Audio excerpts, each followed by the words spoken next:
दर्शक बंधु एक अभावन घटना घटी जहाँ मो पाखे खबर आसी पहुँची पुओ झील दुई जन बाइक जोगे कोणार्क अभिमुखे यात्रा करुवा समय कोणार्क एक द्रुतगामी चार चकिया जान आसी कुंदुरा छक निकट में धक्का देता जहाँकि फल पुओर गोड़ भांगी जाता झीर गोड़ भांगी जाता दुई को तुरंत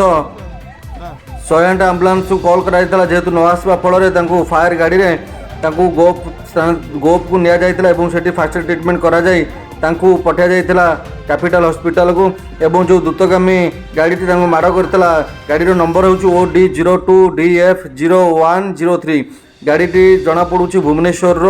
किंतु से जो ड्राइवर चलाउतिले से मद्यप ड्राइवर मद पीक चलाउतिले जहाँकि फल से कुंदुरारू बाड़े जाई केतुरा छक निकट में गाड़ीटर भारसाम्य हराई उल्टी पड़ता जहाँकि फल स्थानीय बासिंदा धरवा सहित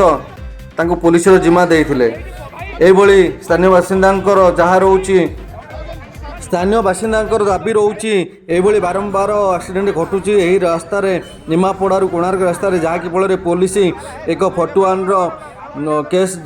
जारी कर 41 बेल कर छाड़ी दूची किंतु यही बारंबार जो घटना घटुची बारंबार घटना घटवा फल स्थानीय बासिंदा दाबी रोचे गिरफ करूँ ड्राइवर को गिरफ करूँ जहाँकि फल से भयकूल अवस्था रोच कोणार्क निमापड़ावासी सरकार उचित पदक्षेप नहीं स्थानीय बासिंदा दाबी रखिंट।